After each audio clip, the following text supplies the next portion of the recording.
guys, and welcome to a very different video on my channel. I have done these kind of tag videos before, but I've not done one like this before.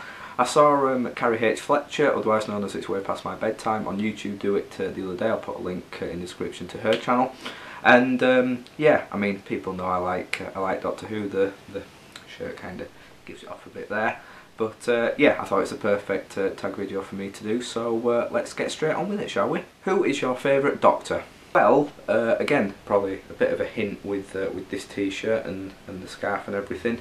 Tom Baker, for me, will always be the #1 Doctor. Like I say, for me personally, because when I first got into Doctor Who, it was my brother who had pretty much all the videos that there were to get of Doctor Who back in the day.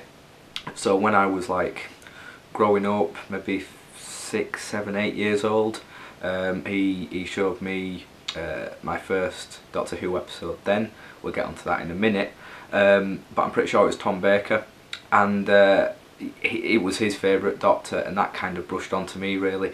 But I mean, if you watch the Tom Baker episodes, he is so amazing. I mean, for me, he's just the epitome of the Doctor. Everything about him, you know, he's got the ultra serious side when he needs to be, you know, he can get really shouty 1 second and then the next minute he's got that massive big grin on his face. You know, he's got the comedy element there, the physical element side of things, just everything perfect, you know, for the character of the Doctor. So absolutely love Tom Baker. Should also give an honourable mention as well to, well, for me, David Tennant. You know, when the new series came back, you know, the new generation of Doctor Who, obviously I was looking forward to it coming back, obviously, as a 15-year-old, but I was a bit kind of worried if it was going to work properly. Obviously Chris Eccleston did a great job first series, but then when David Tennant came in, he came in with such a bang, and he was just, again, he was perfect for the role. And again, at the start I wasn't too sure because I didn't know him that well. But that first series, well, all of his series, but that first series when he came in, again, it was fantastic. Very similar to Tom Baker in the fact, you know, he could be serious 1 minute, a great big smile on him the next. You know, he could sort of, you know, empathise with other characters and everything. He was top notch. He really was. So he's a very close sort of second to Tom Baker for me. What is your favourite Doctor Who story? Wow. Okay, I think I'm going to do this sort of in the two eras of Doctor Who. So I'm going to pick my favourite from the classic era and from the new era. So new era, I'm going to have to go. I know it's kind of a cliche one that a lot of people do tend to go for, but for me, Blink was just out of this world. It was something so different, you know, for a story that hardly actually involved the Doctor as actually the main character. You know, for him not to be the main character in itself was amazing, and just the whole, you know, emphasis of, I mean, the introduction of a brand new, you know, villain and the fantastic Weeping Angels that obviously Stephen Moffat had created. You know, that was amazing seeing itself. The whole, you know, proper going between different times and working it, trying to solve the mystery through it that way was very clever. I mean, Kerry Mulligan, obviously, you know, she's gone to Hollywood since then, but she was just amazing in it. But just the whole way the episode was done, I thought was fantastic. And from the old era, it's hard to pick just one. I think if I was to pick my most favourite one, I would have to say, again, a very popular Tom Baker one, Genesis of the Daleks. Obviously anything, you know, with the Daleks in from the classic era is fantastic anyway. You know, I do feel they get overused a little bit nowadays, which is a shame, but back then I think it just worked perfectly. And I mean, the story of Genesis of the Daleks kind of goes right back to the roots and kind of gives a big explanation to, you know, how they came about and everything. You know, introduces a lot about Davros, and it just something really special about it. I mean, Tom Baker, I played such a magnificent role in that, and you know, the moment where he's sat there with the two wires that could, you know, blow the Daleks up there, and he could just wipe out, you know, the Dalek race there and then, and the speech that he gives, you know, with Sarah Jane and Harry next to him saying, you know, why don't you just do it, it's a simple thing. And it was just a magical episode. It was really fantastic. Also, one of my other favourite ones, I think I've mentioned before, Remembrance of the Daleks, which was a Sylvester McCoy episode. for me, I think that's the best one from McCoy's era, and it's one that I go back to watching quite a lot. I mean, I recently just rebought it again on DVD. I'd only had it on video before, but even now, just watching it again after so many years, I still love it. It's such a classic episode. And also Sharda, which was a Tom Baker episode that never actually got released. It was meant to be at the end of the 79-80 season. It's meant to be the climax of that, but there was a writer's strike on at the time and it never got finished. But it did get released on video and everything in the 90s, I believe, which my brother had. And that again was a fantastic episode. I mean, I liked the video because Tom Baker actually did kind of the narration between each one. It went back to him sort of wandering through this Doctor Who museum thing, which again for me as a young kid watching Tom Baker, you know, as the Doctor, and then actually seeing Tom Baker as himself was an amazing thing to see. But yeah, another fantastic story there. If you've never seen it, go check that one out. Who is your favourite companion? Okay, favourite companion. Again, I think I'm going to do New Era and Old Era. But first of all, I just want to... I don't know whether he can get claimed as a companion, but if he can get claimed as a companion, then without a shadow of a doubt, hands down, Wilf is my favourite companion. He was Donna Noble's grandfather, if you don't know, played by the fantastic legendary Bernard Cribbins.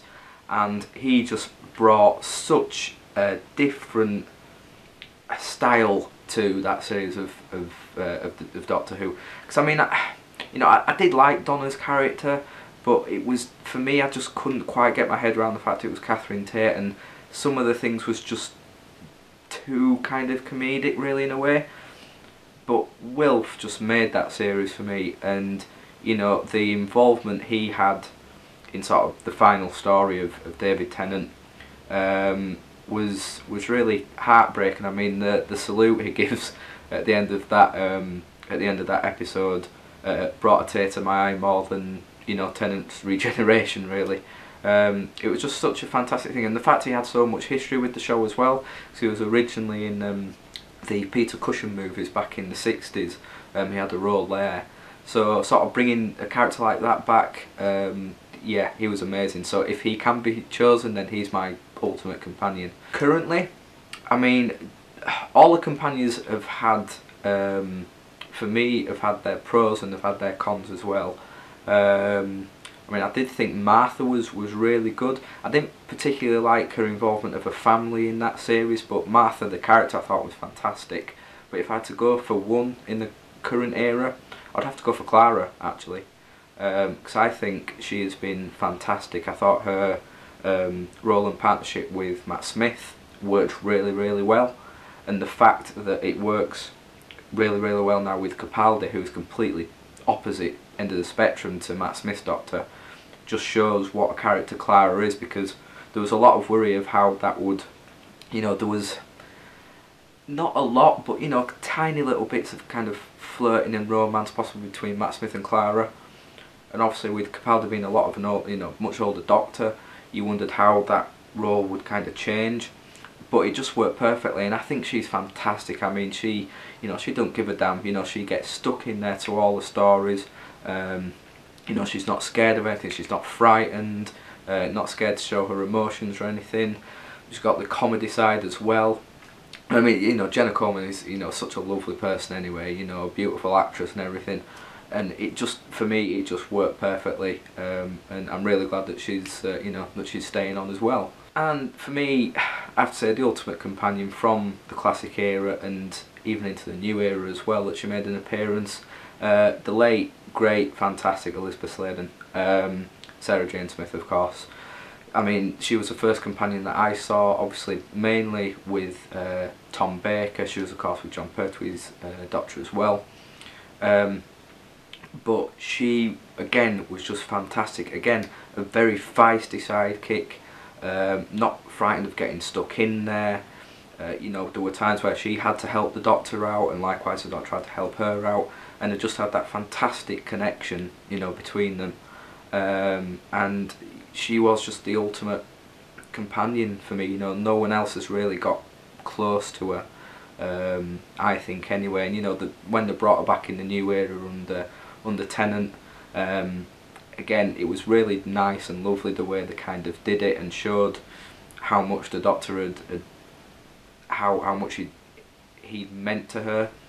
And you know, it was really great that she got her own spin-off series as well. You know, it wasn't something I watched really because it was more for the younger generation, but it showed what a character Sarah Jane Smith was, and she's very much missed. It was a very untimely death. Went way too soon, and it's very sad that she's no longer with us. But what a legacy she's got as probably going down as the greatest Doctor Who companion. What was the first Doctor Who story you ever watched? Now, as I said, it was my brother who brought me up and got me into Doctor Who, and like I say, he was a massive Tom Baker fan. Now, because I was so young at the time, I honestly cannot remember the very first one that I watched. From memory, like I say, it's really hard. I'm thinking it must have either been Genesis of the Daleks, but then there's also something in my mind of seeing Ark in Space as one of the early ones that I'd watched. So I really don't know, or it could even have been Robot, which was Tom Baker's first ever episode. I really can't remember. It's a tough one to remember. But either way, whichever one it was, it obviously had a lasting impression on me, because here I am. How many years later? 19 years later, still going on about it and loving it. So either way, it was a good one. What is your favourite series or era? I don't really want to go about saying what my favourite era is, because for me both eras have their values. I mean, I'm a big believer and defender of the classic era. It gets a lot of stick for obviously the budget that they had and the poor looking monsters in some of them, especially in the late 80s. But for me, that the classic era has just as much going for it as the modern era does. I mean, people, like I say, complain about the very poor episodes and poor writing in some of the classic episodes, and the new era also has some of those as well. I mean, I don't want to name any names. Dinosaurs on spaceship. So both of them have the pros and both of them have the cons. So I don't really want to get between eras. It's hard to pick a series from the classic eras because there were so many episodes and the way they did it, it's very hard to class what series were which. So I'm just going to go from the modern era. My favourite series would probably have to be Tennant's first series. Obviously, well, the second series of the new era, but his first series, or Matt Smith's first series. Mainly because of the impact that they had. Again, as I mentioned before, going from Eccleston to Tennant, there's a big kind of pressure there, and Tennant did it fantastically. But then going from Tennant to Matt Smith, now Matt Smith really was sort of a complete unknown to a lot of fans of the show. He was the youngest Doctor ever, and taking over the mantle from Tennant, who had done the best job. It was so hard, people didn't know what to expect, and he came in and it was absolutely bloody amazing. It was absolutely fantastic, and if it wasn't for that first season, if it had come in that first season had been a bit dodgy, you don't know how long it would have lasted. But he just got it off to a complete bang and got it spot on from the very off. And I think he won a lot of fans over, even just in that first episode. So yeah, probably the first of Tennant's era, or the first of Matt Smith's era. What is your favourite pre or post regeneration story? I've already given it a mention. Again, people have to talk about it. I mean, I could have gone for Tom Baker's regeneration, because I remember watching that as a kid and I just cried and cried and cried, even though it's something that had happened 20 years previous to me being born. It was just a shock to see the Doctor fall from such a height and then just regenerate, because it was the first regeneration I'd seen and I didn't know what happened. But I think I'm going to have to go from the modern era, and it has to be Tennant's regeneration. They really did pull at the heartstrings so much in that story. I think it was a very strong story.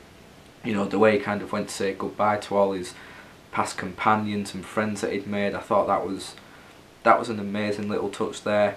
And those final, well, obviously seeing Rose again, and saying you're going to have a fantastic year.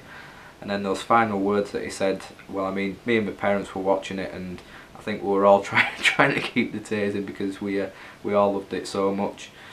and it was just a great story and a great farewell to a great Doctor. Favourite TARDIS desktop theme? I don't know if I want to say the desktop things. It's, you know, there's always so many things going on there, but sort of as a TARDIS as a whole, I would have to say the sort of Tom Baker, Peter Davison era.